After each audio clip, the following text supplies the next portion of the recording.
You guys just you keep coming around. I just keep hearing about you guys. And I might need to tell Ryan to cut that up a little bit and just put it in my audio for my phone. First of all, I love the game. I had a passion to play the game, not only football, but I love the game of golf. And what it lends to a person and the friendships you develop on the golf course. It's been a pleasure being on the drop. I wish you guys all the best down the road. As someone like you have that golf itch like a lot of us do. I keep track of you, and you are moving. You are on the move. So listen, I'm a big New Jersey golf guy. You're very kind, Mike, and you too, Ryan. It's a pleasure to be on just a couple of Jersey boys here talking about something we love. All the best. I really enjoyed it. This is the Drop Podcast where we talk golfing in the Garden State. I'm Mike Poro, and this is Ryan Coulott. What's up, Drop Pod people? Welcome back to episode 156. Mike, this is 3 years in a row for us. This is the start of year, or the last episode of year 2, first of year 3. Whatever that math comes out to. So we got a big episode. It's Ryder Cup Recap Day. Let's run through the schedule, and we're going to get into all the stuff that we got to cover because we have a loaded sheet here of things to talk about. Yesterday, the 29th, Mike played the Dunes Golf and Beach Club. It's home to the Myrtle Beach Invitational, where Chris Gotterup won his first tournament 2 years ago. You got on, you played the whole course, and you waited, quite some time. You recorded the 18th hole. It's a par 4, 405 yards. That came out yesterday, out on Magic Mike Monday. Today is Tuesday, the 30th. Mike, wave to the camera. You got us here. If you're following us on YouTube, make sure you subscribe to the channel. All of our content lives here. If you are listening to this, again, make sure you give us a 5-star rating. Head over to Instagram, right? Like our stuff, follow. All that stuff matters to us, right? Like, subscribe, rate, review. I say it all the time. Please make sure you guys are doing that. It goes a long way for us. Tomorrow, I am still in Ireland. Well, I guess I should say I go back to Ireland. Last week we did a whole Baltusrol week, but I get on the private jet, head out to Ireland again, and played County Sligo, the 12th hole. It's a par 5, 520 yards. It's their signature hole, Mike. Their logo is a lighthouse, and this is the hole that goes out. You can see the lighthouse in the distance, and it's a really beautiful hole. You can see how I play it tomorrow. And then our interview for this week is Christian Cavallari. Christian is an absolute stick. He's had quite an unbelievable summer. Not to mention, he's got a very thriving, successful golf business that we get into as well. So we'll touch upon that later. But yeah, Christian is our interview for Thursday. And then Mike, you're really doing a bang up job with these 3 and 30s where you just quick hitting of all your shots. I think it's easier for you to do because, you have less shots than I do. So we got Mike at 3 and 30 at the Dunes Club, holes 11, 12, and 13. And Mike, care to explain why this is called Alligator Alley, this 3-hole stretch here, this little corner? I don't recall the reason that it was named Alligator Alley, but I do know, if I recall from my Myrtle Beach trip, that the head golf professional, Dennis Nichols, said that the same person who named Amen's Corner also named this Alligator Alley. And boy, oh boy, is everybody in for a treat. I know you just said I don't take a lot of shots, and this is why I can do that. But on these holes, I took a lot of shots. So sit back, relax, and enjoy. All right. Well, that wraps up our schedule for this week. Today's episode is brought to you by All County Exteriors, your go-to for roofing, siding, windows, doors, and all things exterior home remodeling. As a third-generation family-owned company with over 40 years of experience, All County has earned the reputation for top-quality craftsmanship and service, far outlasting the industry standard. Whether it's a small repair or a full home upgrade, they serve both homeowners and builders across New Jersey. They're deeply rooted in the community, proudly supporting Make-A-Wish, St. Jude's, Roofs for Troops, and parents of autistic children. Thinking about a project? Now's the time. Get an instant 20% off for a limited time. Call 732-370-2780 or email them info@allcountyonline.com to schedule your free, no obligation consultation. That's 732-370-2780. All County Exteriors. Quality you can trust.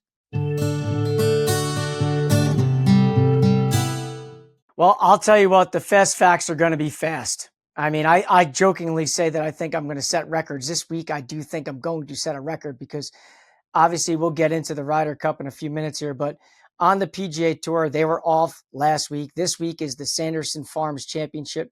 Again, one of these fall events that are going on, 7 in total. Obviously, for us, Chris is not playing. Max is not playing. John Pack is the only one in the field who's desperately fighting for his card. So I would be surprised if he took an event off, knowing that he's playing for his livelihood every single tournament. And then the Corn Ferry Tour is back in their third leg of the playoffs. I know last week I think I misspoke and said that it was going on last week. I did misspeak, obviously, because it's going on this week. Again, the Ryder Cup was out in front of all tours, more or less. So these guys, Ryan and James, had an extra week to prepare, and we talked about it at length. They need to get inside the top 75 heading into the Corn Ferry Tour finals if they want to get in, which opens up more doors because that unlocks a full card for the Corn Ferry Tour next season. So best of luck to those two when they tee off on Thursday. Yeah, no doubt. It's crunch time. We talked about it last week. They need to. They're outside that top 75. They need to make a big move this week to jump back into that top 75. So best of luck to those guys. All right, Mike. This is where we got to start. We owe a lot of people a lot of thank yous because this is 156 straight weeks. There's 52 weeks in a year, so you multiply that by 3. This is the end of 3 straight years of us doing this together, which is kind of crazy to think, and quite a big episode to do it on. I mean, what timing to really start this? But man, it's really been huge. So we owe a lot of people a lot of thanks. I don't even know where I want to begin with that thank you list. I'll start here, Mike. Thank you to you. That's where I'll start. We've really turned this into something that's, I think people enjoy what we're doing. I think people see it, and we get a lot of compliments about it. And while it is kind of a niche thing that not a lot of people outside of the golfing world are going to be listening to this, I think that we have such a very strong following, and I would say that is because of what you're doing behind the scenes with the DMs and constantly communicating with people. So thank you for all your hard work and what you do on this for us. Yeah, I mean, and throw it right back at you. I know that I may be the guy out in front, but you're the guy behind the scenes. These things are coming out not because of anything I'm doing, because frankly, I don't know how to do things that you're doing. So, and I think at the end of the day, it's been a team effort for you and I that we find a way to yin and yang this thing with my crazy, way of living and your more relaxed, laid back way of handling things. So it's been a good balance, and we found a good thing. We've stuck with it. And I know, Cal Ripken's streak is 2,632. And I know we're not there yet, but 156 for 156 is pretty damn good if you ask me. And I do think at moments like this, it may not be a significant number like rounded 150 or a rounded 200, but when you're talking 3 straight years, I think it's important to reminisce a little bit and to re-educate a lot of our new listeners that may have not been on or listening from the very beginning. Because a question I get a lot from people, and I'm sure you do as well, is why the drop, or why the name The Drop? Because you guys focus on golfing in the Garden State. What does the word drop have to do with it? Well, I like that a lot of people think that it's they just assume when they ask the question that it's just, oh, you're dropping a golf ball. 2 guys that aren't like, the good guys are super good. So they're doubly good. So they'd be good, with the play on like, hey, both our putts are good. Right. So people just assume that, we're not as good as they are. So we have to drop a ball occasionally, and I'm significantly not as good as you are. So, I lose a lot more balls. So I have to drop a ball more often. But that's not where it comes from. That's the double entendre that we drop a ball as well in the game of golf, and you don't want to have to be doing that, right? But not a lot of people know that drop, why we capitalize DROP in all the things that we do. And drop stands for driver off the parkway. We talk in New Jersey often about how New Jersey is you always tell someone, oh, where are you from? Oh, I'm from this town, exit 109, exit 56, exit 172, exit 17. Everybody asks what exit you're from on the parkway. So it's kind of how our state determines where you live by the parkway. It splits it in half, and there's, it's a pretty standard way of doing things here in New Jersey. So we came up with that driver off the parkway, kind of like driver off the deck, drop, again, coming back to the double entendre of dropping a golf ball. So it does have multiple meanings. Like, we liked it originally for that reason, but originally it was driver off the parkway, which is, again, why we capitalize DRONP. Yeah, and I mean, on top of that as well, the story behind this whole thing is people would say to us, like, oh, how long have you guys known each other? You must have been best friends from growing up.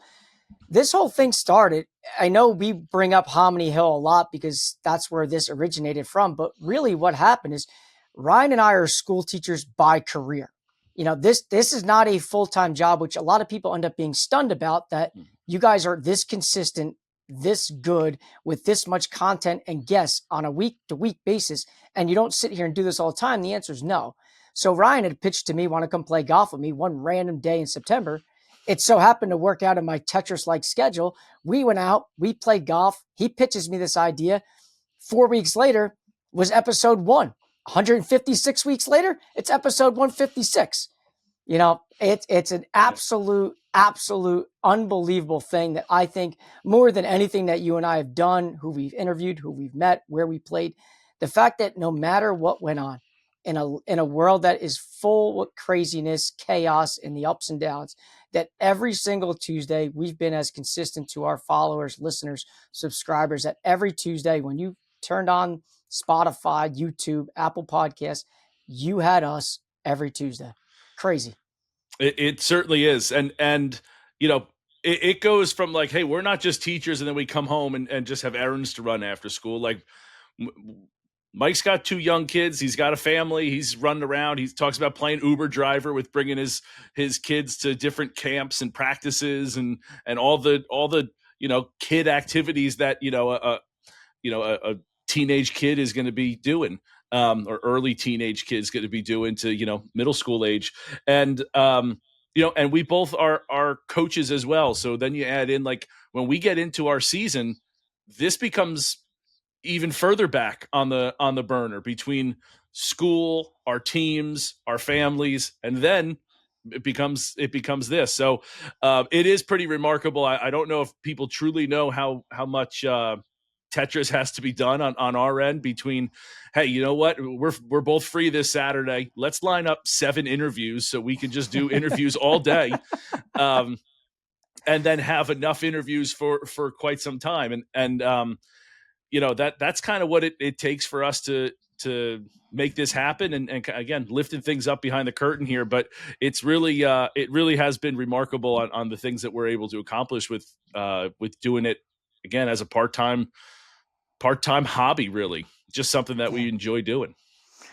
Yeah, and I think the last, thank you probably needs to go to the advertisers and sponsors, because, when you and I first started, if people actually scrolled back and went to the teaser that we actually released about this, how bad the audio was at the time, we thought it was fantastic. I think I'm going to put it in right here, Mike. I'm going to put it in. Yeah, listen to this teaser now. It's the Drop Podcast, where we talk golfing in the Garden State. I'm Mike Poro, and this is Ryan introducing Kulak. this is the Drop Podcast. That's what we're I think finding the name was the hardest thing. All right, Ryan, you got anything else? No, I'm all good. All right, just drop it over there then. Found it. But I'll also say this, if we don't have that type of support from different businesses and companies and people specifically, we're not able to have the updated microphones. We're not able to have the updated cameras, the computers, all these things to make this thing better And I really, I think more so than anybody, I need to just shout out one specific, and then you can go into one if you want, but like All County Exteriors, I know has been with us since episode 3. To think that anybody, because listen, we all know at times people move on, they need to allocate money elsewhere, they got to do this. But the fact that All County Exteriors could have easily said, hey, listen, we've been with you for a while. Things have done very well for you, for us. We appreciate this partnership, this relationship. They've decided to stick on, and not only stick on, but we're talking now 153 of the 156 episodes that we have done. These guys have been there in our corner by our side. And I know that I can't thank them enough. And I say this with an open mind and an honesty that if you're really looking for interior remodeling, I'm not even joking. They've done work on my house. I know you've had interactions with them to have do like they know what they're doing and they take pride in what they're doing. And not just because they support us, you got to go take a look at it for yourself. This is not an ad read for All County right now, but Mike, you're 100% right. That's where we should start because they've been with us for so long. I know they've done work on your house, like you said, and just recently, I'd say within the last month, maybe, I got some exterior doors fixed, and I'll tell you that process was incredibly easy. They were communicative. The doors are great. It's really, they do great work. So again, this isn't part of their ad read, but a big thank you to them. And if you are looking for something, we cannot push them enough to you because they are really, really excellent. And I will say, Mike, that again, in the spirit of having the curtain lifted up and showing people behind it, there have been some things that you and I don't fully embrace, whether it's a product or a company or something like that, but they're advertisers. So we always have to, toe the company line, so to speak. But it is easier to get behind something that I can say has done work, has been good to me personally, and All County has been great. I've firsthand see what they've done, and they've been not only good to us as a partnership and with the podcast, but also firsthand witnessed the work that they do. So big thank you to them. I look back at some others. I don't want to miss anybody, and obviously we're going to because we've had a multitude of people, sponsor us or be advertisers on the show. But I think back to early on with Malin and Tranger and how helpful they were in starting this. Two guys who don't know anything about the business world or starting a business or anything like that, being helpful in that. And then obviously, sponsoring the podcast as well early on. George Wall Ford has been great to us. And again, you talk about another company, I drive a Ford Explorer now because I like what they do. I firsthand can push this product. They are absolutely fantastic. And then obviously personally, I would say that Dr. Mike Pomacala, Sports Solutions PT, has been absolutely fantastic to me. And he's super supportive of what we do. He's become more than just a sponsor on the podcast here. He's a legitimate friend now. And I can't thank him enough for all his help over these couple years as well. And I say this as we head here into Q4 starting, next week, these people have now opened the doors for other businesses and companies. And when you hear next week, the names that we've been able to bring on to the Drop podcast in terms of advertisers / supporters of the show, I think people are going to be blown away when I reveal some of these names next week that they're going to say, no way. Well, listen, thanks to you guys, 156 for 156. The best is yet to come, my friend. Absolutely, it is. Mike, do you have a experience over these 3 years that sticks out to you? Like when you say, like, hey, what's your favorite thing to the podcast that we've done? Do you have something there? Wow. You put me on the spot here. I like to prepare and I like to dot my I's and cross my T's. And no, I wasn't ready for this question, but man, I think the thing, I know this comes up probably way too often and people are probably like ready to press the fast forward button, but the idea that Jim Nantz is in my ear playing in the 4-ball Hamilton Farm in my own kind of like playing lesson, playing with the guy in my ear. Jim Yeah. Nance does it to CBS Sports. And then you go on and make an actual birdie with Jim Nance in your ear. And you can't really yell and celebrate because we're interviewing Jim Nance, but I make a putt for birdie. And it's like, so I think that day for me is one of those days that, like just, you gotta be kidding me. You gotta be kidding me. Yeah. Why, you got one? I can't say I have one that's better than the other, Mike, because we've been so fortunate to have so many great experience. I will say all of it has to do with playing. If I take Jim Nance out of it, because again, that was a super cool experience. I didn't know that you were birdieing putts while it was going on until after, and then you and I are talking as he got off, right? So that was really cool. When I think about it, right, they say like your life flashes before your eyes, when you die or that kind of thing. It's a reel of us playing. It's laughing at North Jersey with Mackey and Sirico. It's the 1-iron at Baltusrol just a week or so ago. It's it's getting down to play Seaview with all the stuff up there and playing with talking to Jeff and doing all that. It's those kind of things. It's a lot of on the course things that just like the laughs that we've had, the people we've interacted with. It just is, and obviously there's so many that I could keep going, but it's all the experiences and all the good times that we've had, the laughs. It just like flashes before. When I was thinking about it, I was like, I can't pinpoint one. And you'd be mad if I said, well, I have 35 for you. Yeah, I'd be living. This might end at 156 if that was the case, but that'll be the next thing. That'll be the next thing that people ask, I'm sure, is how many in a row do you think you can go? And it's just one of those things that we legitimately take this week by week, month by month, and we just do the best that we can. We understand that in life, things are going to come about. And yes, eventually the streak will end. But for now, it hasn't, and we're going to continue to celebrate it. Yeah, I do think that the streak is.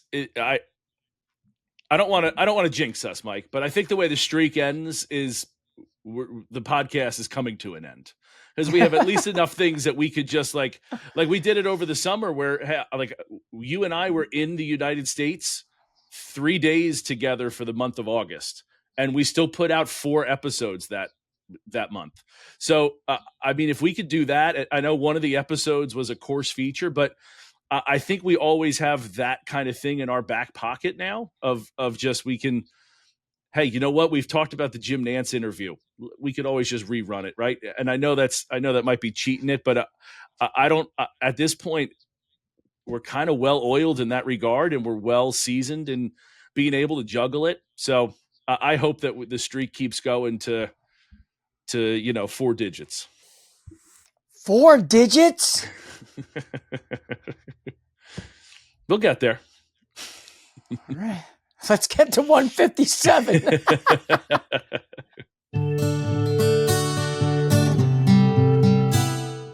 Are you looking for the perfect place to tee it up this season? Or just looking for a great spot for casual comfort food? Or the most picturesque backdrop for the wedding of your dreams? Then you need to visit Galloping Hill Golf Course in Kenilworth, New Jersey. Galloping Hill has 18 holes of championship level golf open all year round. They also offer a top 50 in the country learning center that also includes the swing suite at Galloping Hill for those bad weather days during the season, in addition to a 9-hole course that is ranked in the top 10 of short courses in the entire country. Galloping Hill is more than just golf. The Hill Tavern Bar and Grill is a gastro pub with seasonal food and beer options updated regularly with amazing views of the course. Hosting over 150 golf outings and over 400 social events per year, their catering team wins awards each year from the Knot and Wedding Wire. Schedule a tour for your special event at the clubhouse at gallopinghill.com. To top it all off, Galloping Hill will be hosting the New Jersey Men's Public Links Championship for the record 12th time. It's all happening this year at Galloping Hill. Mike, let's move on and talk the big topic of the day, and that's the Ryder Cup. I mean, we prepped it last week. We talked about it. there's a lot to discuss because I'll tell you, for Friday and Saturday, you and I were texting back and forth about what hot garbage the U.S. was playing like, how good the Europeans were playing. I think that needs to get I feel like that's getting understated with some of the things that happened, that even if the U.S. played well, I don't think that we wouldn't have been down as much, but I do think we would have been down. I mean, Justin Rose was on 59 watch, so I just think that they played awesome. But day 1 and 2, vastly different from day 3. And you and I don't know if it was intentional or not, but we didn't talk to each other until, the Ryder Cup ended 45 minutes ago now. And we're jumping on and we're going to get all of our thoughts. So let's break this down. We got a laundry list of things here. Where do you want to start? Yeah, I don't even know where to start. I started putting this info sheet together and I just had topic after topic and it was like, all right, I'm going to go here. No, we got to go here. So I don't really know where you want to go. You could go straight down the line. I was going to say, why don't we start with some of the pairings that we talked about on the first day. So there's 12 players. If you put all the players, player A plays with player B, and then another pair is play with C, and then there's 132 different combinations there. And they put out the 132nd ranked pair 2 straight days.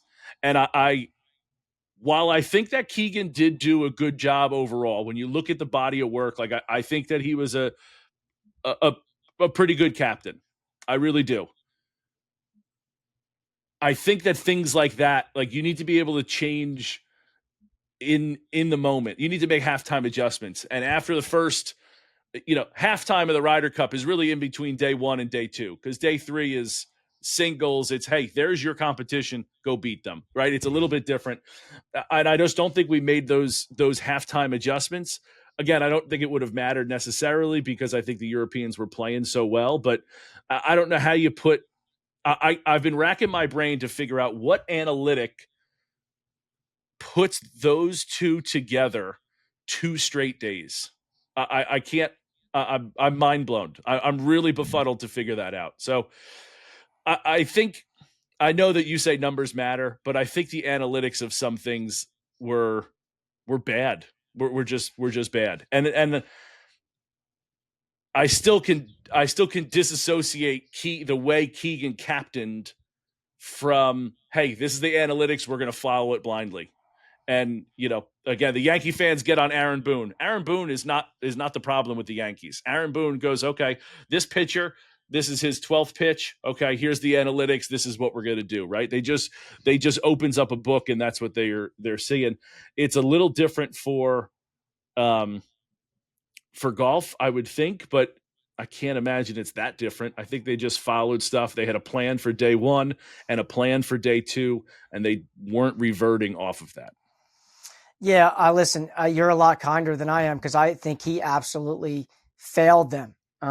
I must have had numerous text messages with a lot of people, and I thought ultimately he was the problem because as the coach, as the manager, as what we talked about earlier on, the leader out in front, like you're putting these lineups together. Singles is a whole other animal because everybody plays. There's no putting a lineup together. You just put an order together. So you're now relying on a Herculean effort that last day to overcome some of the flaws that you put out there for your team Friday and Saturday. And I think that's where he ultimately failed. You can have a plan. We say this all the time as coaches. You have a plan, right? But guess what? Not everything goes to plan. As a teacher, you have a plan. Not everything goes to plan. So you need a plan B and a plan C and a plan D. God forbid things don't happen. Clearly, the way he spoke, he didn't have a plan B or C or D, and that's where I think he failed them.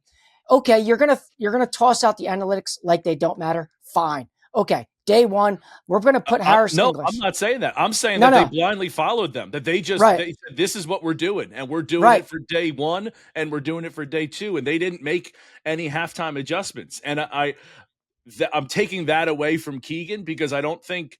Again, the same way that I don't think Aaron Boone is a baseball coach. He's just a follow what the analytic nerds are saying. I think that's what Keegan did with the lineups, that they didn't think anything about it. They just said, this is what we're doing day 1 and 2. Okay, fine. But then if you bomb out day 1, right? You bombed out day one. You got absolutely slaughtered. I think it was 7-5. You're not going to make that change. You're not going to make a change going into Saturday. We're going to put the same lineup out there. I mean, I would, but I don't think that I think they stuck to the analytics. That's just what it is. Well, but that's wrong then. That's wrong then. Because if the analytics say that this is the worst possible pairing and foursomes to have, you shouldn't be putting them out there to begin with. So that's what I said. I don't know why I don't know what analytic thing they decided on that, but there's got to be something, because the only number that we're seeing from them is 132 out of 132, right? And they played twice. So there's got to be something that and got smoked twice. Right. But there's got to be something that we're not being told or not seeing, or there's got to be some kind of number that's like, hey, we got to put these guys in.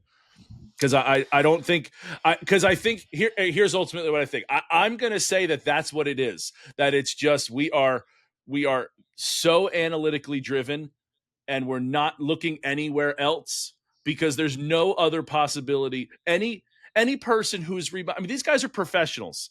They've been around sports for a long time.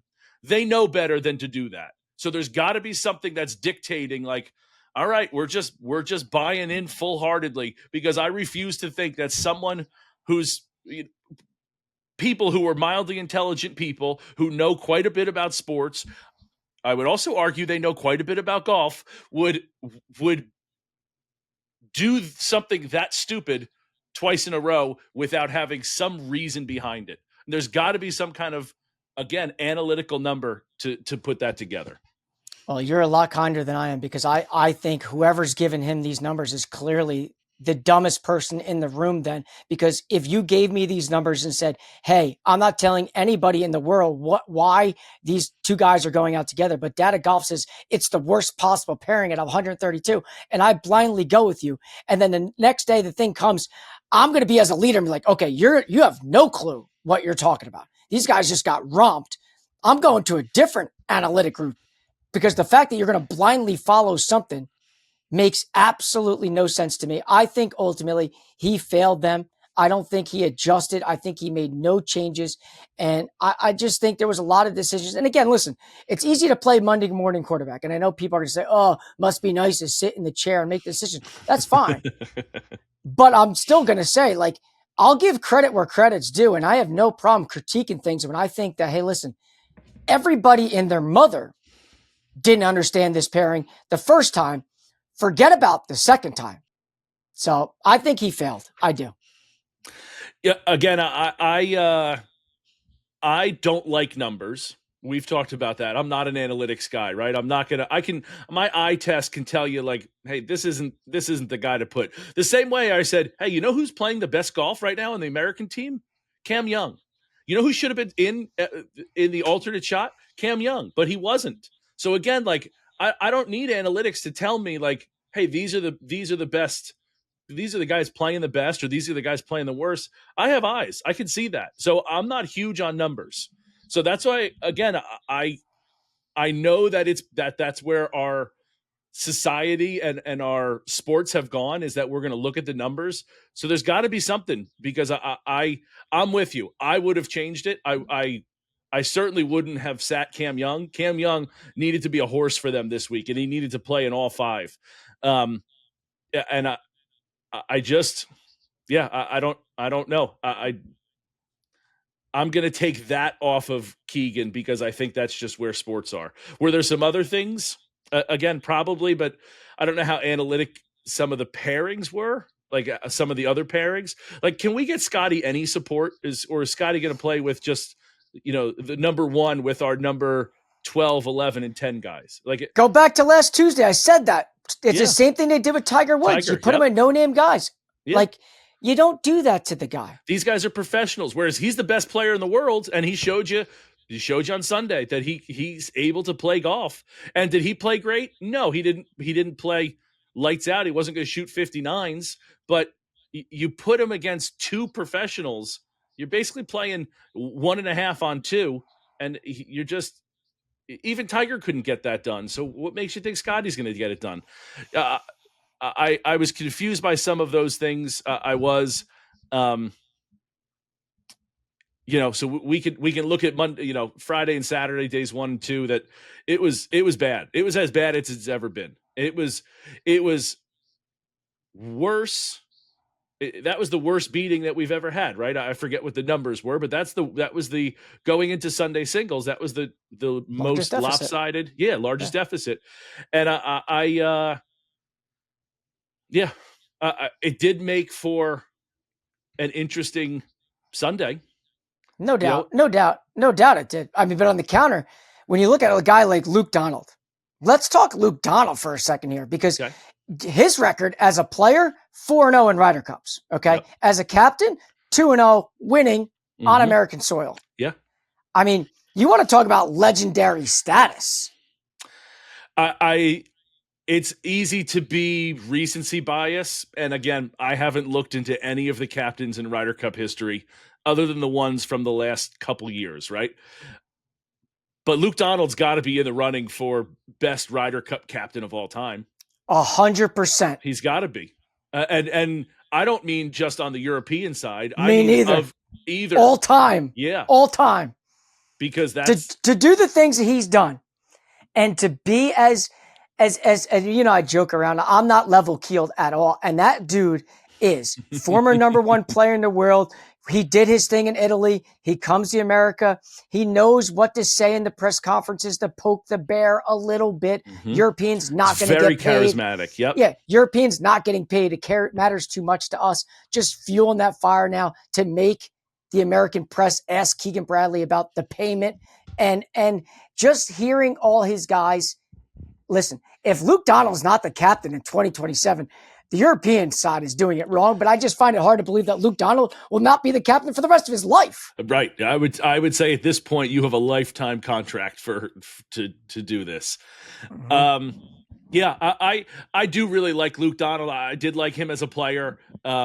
He's my family, my dad and uncles all went to University of Illinois. He went to University of Illinois, lives in Chicago. No, he went to Northwestern. I'm sorry, Northwestern, Chicago guy is really my point.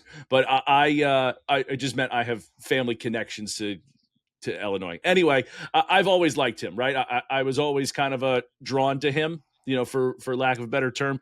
He always kind of rubbed me the right way. I like him. So to see him be successful in this, I do really, I kind of like to see, because I think he's a good guy. But to your point, he's level-headed. He's thoughtful. He's super smart. He knows how to say things the right way. He's a great communicator. And she's just, he's exactly what you would want in a captain. 100% agree. 100% agree. Let's talk about the biggest thing coming out of Sunday. And it's the envelope. Now, I've thought that it's rather stupid that you can retain the trophy. I have, because it seems very, I don't know, why is there not a playoff or something like that? But I do ultimately get it. It's based in the history, and that's, we're not going to change that at some point. So that's not something that you think too much of. But with this envelope, what are we doing? What kind of rule is this? That you're gonna, hey, you can't play today, so we're gonna get you a half a point. Why does the whole team get sick then? Oh, we ate bad sushi last night. Everybody's sick. We got to forfeit every match. Well, you can just win that way then. It just seems so stupid that you're not going to play, so we're going to get a half a point. If you can't go, you're losing that match. Why is this? I need to know why this became a rule. Like why they decided, oh, you know what? If you can't go, we'll split it. It'll be okay. What is that? This is competition. You didn't compete. You should lose. I totally agree with you there. Think about it in tennis. You forfeit a match in tennis, you lose. Yeah. The fact that either side, frankly, and I know it worked out in the European side, it really didn't matter. They were still going to retain the cup anyway. But I was hoping that it didn't go 14-14 because, then it's like, okay, that half a point matters, right? Or even 14.5, because then it's like, okay, then it would have been just retained and it's not a loss then. So it's a loss. You know what I mean? Like it is I a get loss, but it's different. Retaining it is different than winning it. I get it. No, you're right. You're right there. I get that point. Listen, the fact that either side would agree that we're just going to split the point rather than saying, no, you're forfeiting. You lose, I win. Either side would agree to that is mind-boggling to me. But this isn't something that Keegan and Luke came up with. No, this is going back to like 19. I mean, it seems like they used 1979 as like that's when the format changed. So that's when that's like the new era or like the common era, whatever it is. It goes back to at least then, if not before. So I want to know who came up with this, why this is the case. There's got to be a reason behind it, because this I don't understand this whatsoever. We're in competition, right? The Ryder Cup is a competition. The biggest one in golf? Yeah, I would think. So this blew my mind, Mike, to the point where when I was watching the coverage and listening, I sat down right at 12 o'clock. But until 12 o'clock, I was doing laundry. I was in and out. I had the TV on, but like emptied the dishwasher, right? Moved some laundry along, folded some laundry. I wasn't really paying attention. So when they were talking about it, I was like, I got to be missing something. So I'll listen later. Like, I'll figure it out. And they kept talking about it. I couldn't have been more confused with this, that this is the rule. It blew my mind that something like this in a competition, we're just going to split. I don't get it. It's got to be a rule that you think they look at moving forward and say, listen, moving forward, you forfeit, you lose. No doubt. It's that simple. It's that simple. Yeah. You know, I don't know. And to think about that somebody's name, you have to put somebody's name in that envelope and say, you know what? If they forfeit, you're not my guy. How do you think it feels for Harris English that he's the name in the envelope before the tournament begins, that Keegan Bradley clearly has the least amount of confidence in? So let me ask you, because again, I was so confused by the whole thing. Keegan Bradley did that before they teed off on Friday. They put a name in an envelope. Yes. Like the opening ceremonies, you have to submit this secret envelope, and to this point, you never know who's in the secret envelope, like, because it never has to be opened, right? It never has to be opened. So now until it has to be opened. Until now, it has to be opened. Yeah, imagine being that guy's name in there. You must feel like just a pile of you know what. Well, when you don't play very well, I mean, it wasn't going to be Scotty's name in that. But it's done it's done before the tournament goes off. Right, so that's what I'm saying. There's a list. So if Harris English had won 4 matches, and you're saying, holy hell, I pray we're not have to open this envelope, and then the hottest guy sits. Oh my God. I didn't think about that, Mike. I just thought coming in, you would, everybody's ranked 1 through 12. Like, you have a best golfer, you have a worst, and they ranked Harris English as their worst guy. Right, they probably did, but if he goes out and plays well and wins, and now you can't play him? Oh my God, yes. But to your point, listen, the envelope thing is absolutely ludicrous. You forfeit, you lose. This is not an everybody gets a trophy. Are we doing that? Are you, if you forfeit, you lose, or are you going to have each team you gets lose. Nope, you lose. If you can't play, you're gone, and the other team gets the point. There's no backup, no alternate, no captain plates. No. You forfeit. These are the 12 guys. We're not bringing Tiger in from Florida if somebody has a sore neck because of how you slept. It doesn't work that way. Well, right. So what if there's an accident, right? Like, some kind of freak accident. A tower falls and, falls onto somebody. Or they get hit in the head with a golf ball. An errant shot. And they get legitimately hurt. I don't know if having to forfeit all the matches. And what if it happened on Sunday, Friday? And they had to forfeit Saturday and Sunday. Now you're looking at Friday and Saturday. You can make changes because only 8 of the 12 guys play, which is why when Victor was supposed to go out Saturday afternoon and called out and said, "Listen, my neck is hurt." That's why your boy went in. Exactly. Yeah. That's why my boy went in. And talk about my boy. I mean, listen, he won 3.5 points. Yeah. I mean, that was half a point from the leader of getting all 4. So I'm not for nothing. I mean, listen, pretty damn close, not only with the prediction, but my boy Tyrrell Hatton doing his thing. Yeah, I hate to give you props, but he did play well. I will say, I don't think that they ever, the United States never gave him any reason to get fiery. Like, there was never enough excitement to really get on him for any reason, and yeah, he didn't have to deal with the crowd at all in that way. Nope. Mike, I think the envelope thing, we're not figuring this out, right? We're on the same page there. What did you think of the lift, clean, in place? Well, let's just talk about the conditions as a whole. I mean, Okay. I think you heard it with so many people ahead of time that even the local guys that had played Bethpage leading into it said, "I wish we got to play it this quote easy Yeah. because of how much they widen the fairways, how much they cut down the rough." And then to make it as wet as and soft as possible, like you didn't have a choice. Do I agree with the way they play like that? No. But clearly Keegan thought that was going to be more beneficial to his Bombers. But you and I said this last Tuesday. The European team is all American golfers. They golf here in America. Like that's what they do. They live here in America. Yeah. So to think that you had the benefit there, that's, clearly you were wrong there. So to me, like I didn't like it. I didn't like it being so soft. There are times where I don't mind a few birdies, and I love putts being dropped and chips being made like John Rahms did on Saturday. Like, I love that stuff. Wow. Yeah. Wow. But I do think the golf course needs to be hard. These are the best guys in the world. They're going to make birdies no matter what. Like, it's got to be somewhat challenging. Yeah, but when you talk about like course setup, and I sent you the video, talking about the analytics, right? How cool, like it went deep into that, right?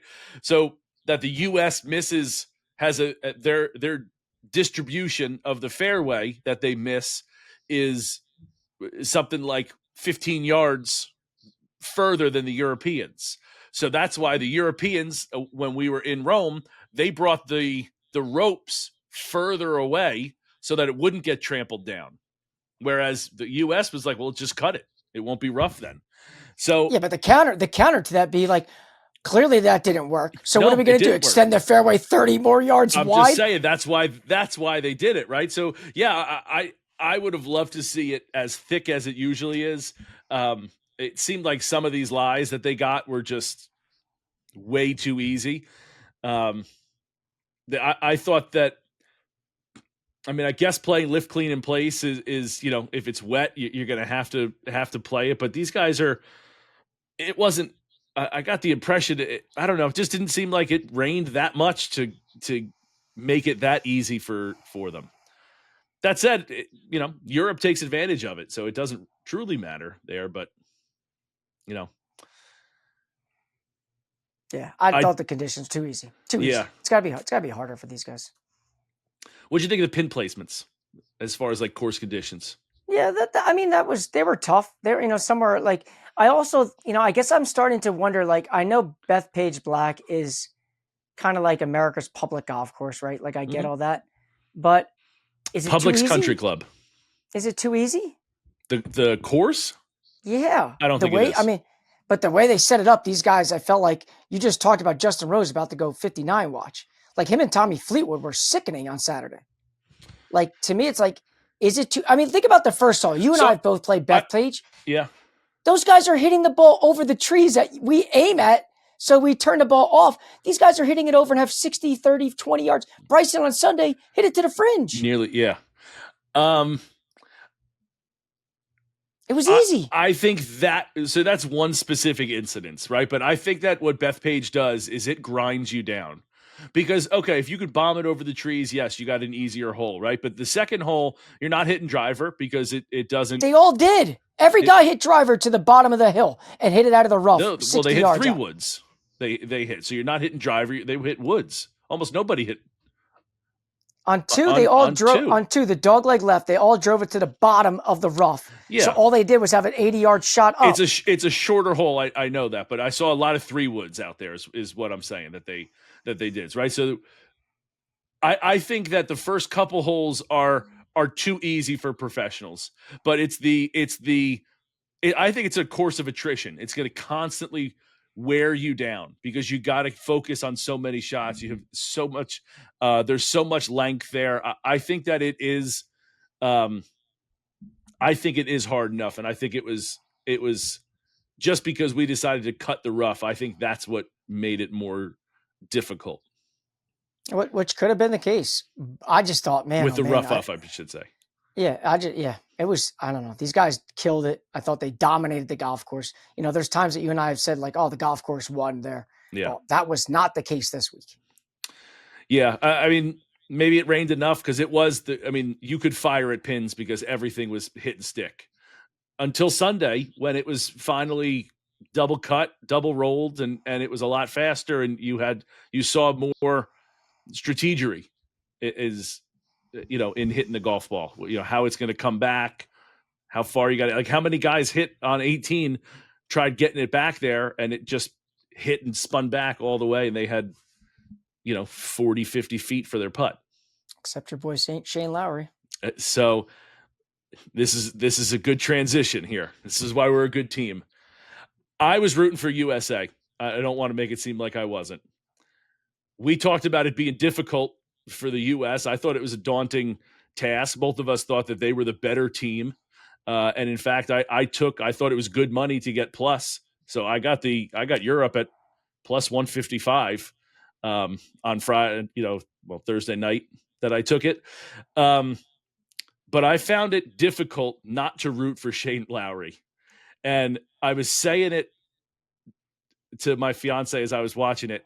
I really, really like Shane Lowry. You talk about like, you always say like, oh, you got so many guys, right? And I do, because I just like a lot of people, right? But I'll tell you, Shane's supposed to be the bad guy. And I found myself rooting for him to hit that putt on 18 to see the moment. And man, it didn't disappoint. He jumped around like an absolute buffoon, and I loved every minute of it. Just the most, like, this guy's a professional athlete. But I'll tell you, like, I jump around the same way if I hit a putt like that. So I don't know.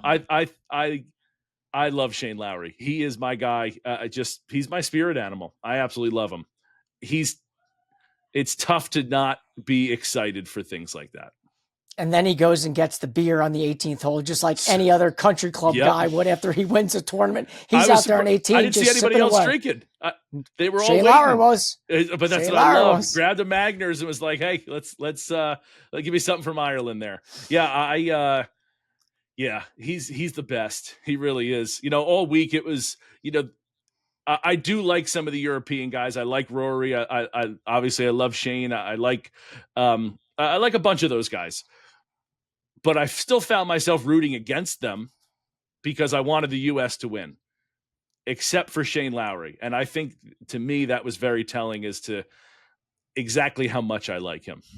So, listen, I think we wanted a close Ryder Cup. We wanted something to be tight. We wanted to be worth our while. We didn't think we were going to get it after Friday, and definitely not after Saturday. And then we came into Sunday.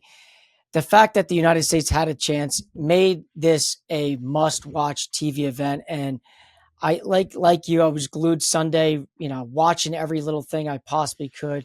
It was an unbelievable event. It's sad that I have to wait 2 more years for this to happen again. Congrats to the Europeans. They did what hasn't been done in quite some time. And I kind of think it shows that, like, we once had a task force for the United States Ryder Cup team. I think we might be having task force season again to kind of reevaluate what is going on, because quite frankly, it is not working. No. And I mean, it's just 4 years ago, we talked about how we're going to have a decade of American dominance. Excellence. Decade of dominance. That was the talk. Decade of dominance. And I'll tell you, you can talk about decade of dominance and then go 0-2 in the next. It's a tough start to the decade. So I do have a question here for you. Okay. And I put this here. Now, this is like the too early prediction, way too early prediction of the way too early predictions. Because who the hell knows if this is even going to be around when I say this, the podcast in 2027. But I think we're both in agreement that it'd be absolutely stunning if Luke Donald's not the captain of the European team in Ireland. Agreed. Do you agree with that? Okay. 1,000%. Okay. So that we're in agreement there. You got to make a captain's pick. You got to pick a captain for the 2027 United States Ryder Cup team. Where are you going? I'm going, and Mike, I don't know who the captains have been in the past. I don't think we go to and I'm just trying to pull it up quick on Wikipedia here, but I don't know who. Like, I know Furyk was already a captain. What's his name? The old guy from Minnesota was a captain at Steve Stricker. Steve Stricker. Yep. I mean, I don't know. Maybe do you want me to give you the list? Do you want me to give you the list of who the captains have been? Yeah, I'll give you the list since like 2010. Yeah, perfect. Okay. So Keegan Bradley, Zach Johnson, Steve Stricker, Jim Furyk, Davis Love III, Tom Watson, Davis Love III again, and Corey Pavin. That's been the captain since 2010, with the United States only winning 2 of them. Okay.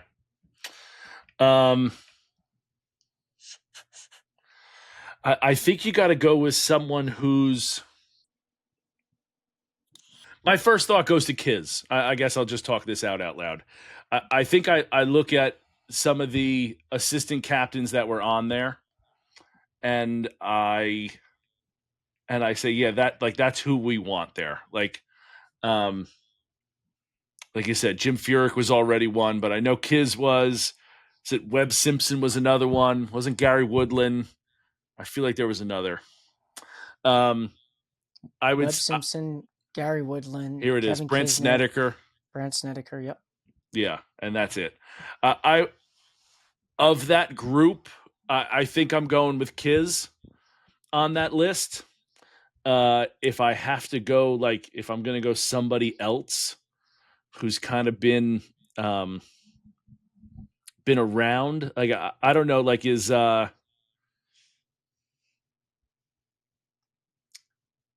about like Fred Couples? Has he been it? Is he too old? Or like those age guys? Is Davis Love III? Is he too old for those guys? I don't. Well, Davis has done it twice. Oh, that's what you gave me his name twice. I don't know how you don't go Tiger. I don't. But I'm just trying to think of, like, I don't know how you didn't go Tiger for this one either. So I don't really know. I don't know if there's a reason why. So, yeah, I guess of the ones that were involved, Kiz, I think Tiger is the obvious choice in any time, but there's got to be, outside of those, I don't know who's like an older golfer, someone in his late 40s, 50s that would be around. Who do you got? Well, listen, I think Tiger Woods is my choice, right? But I mean, I just, obviously there's reasons why Tiger didn't take this one on, right? Whether it's health or whatever the case is. But I think you need a guy that's not willing to call guys out. My problem right now is we're too friendly. We're Keegan Bradley. It's too friendly with these guys. That's not willing to call guys out, or that is willing to call guys out? Sorry, that is willing to call guys out. Okay. We've had guys that don't want, they're too friendly. They're afraid to ruin friendships. Zach Johnson was the same way. So I'm going outside the box here, and people may yell at me for this, but I'm going Phil Mickelson as the captain for the 2027 Ryder Cup, because I understand he's doing his live thing and the whole 9. But there's got to be a time that we all decide to be kumbaya and come together and say, listen, bygones be bygones. This is for the good of the country. The dude, if you look at all-time points won in a Ryder Cup, his name's atop the leaderboard. Well, on near the top of the leaderboard for the United States team. There's not a guy that's not afraid. He speaks his mind. And I think that guy would find a way to say, hey, listen, you're struggling right now. I'm going to this guy. You're not playing well enough. And I think there needs to be a leader who is a little outspoken, may rub some people the wrong way, but also understands what it takes to be in that environment, to be in that arena, and be successful. Give me Phil Mickelson in Ireland in 2027. That's an outside the box one. I don't hate that one either. I just, there's going to have to be a healing at some point, because that would be the ultimate. Like, you thought Keegan had a big, kind of flip-flop from his 2 years ago to this year. I think that would be an even bigger one if Phil becomes the captain from the depths of hell that he's gotten into. I know. Listen, I agree with you. But no offense, we say that, right? And I know we're not going to get in this live golfers PGA talk, but John Rahm And Terrell Hatton seemed to blend in just well over there on the European side. And no offense, Bryson DeChambeau, for being this polarizing figure as he is, fit in pretty damn well in the United States side. So I get it that these guys play on different tours in the whole nine, but you never would have known that this week. Yeah, I do think that that's overblown by the media, by us watching it, because they seem to fit right in. They talked about how good of a locker room guy Bryson was. Scotty mentioned that. So yeah, I think that we take that more than they do. They talk about just being friends and they're basically work associates, right? Just because they don't see each other every day doesn't mean they're not. They don't see each other, and everybody lives in Florida together, basically. So, I don't. That to me seemed like they were more so. That's more on us, like the public, than it is them inside it, because they did seem to get along very well. But that still would be a big reclamation. It's a great way to start it. It's a great way to start it. Listen, at this point, what else? Nothing else is working. Do you think Phil takes it? If they come to him and say, Phil, we want you to do this, do you even think he takes it? In a heartbeat. Are you out of your mind? If you could be the guy that brings the United States a win on a foreign soil that hasn't been done, who the hell knows that? I am going to be that guy, and I'm going to come back to America with the flag, tattooed on my forehead if I'm Phil Mickelson. Yeah, maybe. I don't know if maybe he's gotten the taste of it, in his mouth that he doesn't want to help out at all. We do. I don't know if we're saving the best for last here, but something that we got to talk about is the behavior of some of the people out there in regards to Rory, and I think that it's very much. I think that they're the what's the word I'm looking for? Like the shouting, the yelling, the camaraderie. Like it's a circus out there. Okay, I think everybody's on the same page with it, that the fans are passionate. That's the word I'm looking for. That everybody is very passionate there. They're going to be yelling and screaming, but there is still a level of decorum that needs to happen. That you can yell whatever you want to as he's walking up to his ball, right? Even as he's talking to his caddy, talk about how that bunker looks really good, right? It's a sexy looking bunker, whatever the guy said, right? But you got to stop yelling when they're in their pre-shot routine. As they're addressing the ball, you can't be yelling stuff. And I have no problem with Rory telling someone to stop talking in his backswing as he did. I didn't have a problem with that at all. In fact, I kept thinking about Justin Thomas, because Justin Thomas was telling people to, like, he was doing the hands thing, right? Quiet down. I thought it was going to get to a point where Justin backs Rory off of a putt, stands in the middle of the green, and quiets the crowd and talks to them. Guys, you got to stop this, because it got to a point where it was out of control. I was glad they brought the police in for that, because that front nine Saturday was bad. It got bad. It got worse in the back nine when Yeah. Shane Lowry and Rory together, them saying things about Shane, all these things about his weight. He's overweight, looks like a fat, Yeah. saying the F word to Rory nonstop, where now Rory's bickering back at them.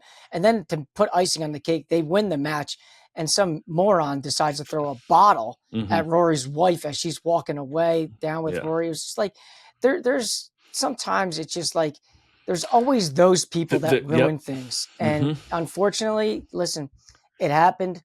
It's a shame. It's an embarrassing thing for an American that's the way we go about things. But listen, we just know that every single place in every single environment has those knuckleheads. Right. And it's a shame that people think that that's acceptable. Like what kind of person goes into that thinking, oh, it's okay if I throw something at somebody? Well, I don't understand what kind of person you are. That to me, there's nothing about that is anything sports related or just like general society stuff. You think that's okay? I don't know. It just there's a lot of idiots out there, and it's just a shame that they do idiotic things and ruin it for the majority of people. It is a shame. Agreed. So Mike, do you want to end there? We've had a Yeah, lot. I mean, listen, we really yeah, broke we that could- down to a fine powder. Yeah, listen, it was a big episode for us in a lot of ways. You know, we timed this perfectly 3 years ago to make sure this ended on Ryder Cup Sunday. That was going to be the recap. That was my Smart doing. planning. Yep, smart planning by you and I.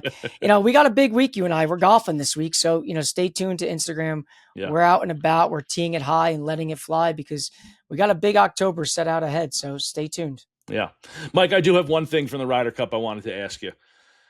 Tommy Fleetwood won the Jack Nicklaus award, basically like the MVP of the winning team, right? Who was your MVP of the U.S. side? I had to be Cam Young. Yeah. It had to be Cam Young. It wasn't even a question. I'll tell you what, though, Scotty Scheffler was the worst. You can't be number one in the world and go 1-4. I don't care who you are. I think that there's something there. Like there's something as to why the Europeans are better at that than Americans are. Like they're just better at alternate shot, better at four ball. And honestly, I think it's because Europe plays that way. Like how many you go to a golf course in Europe, they have some places have two scorecards, one for like to keep your score and one if you're playing like a match play, an event like that. And the scorecard's different.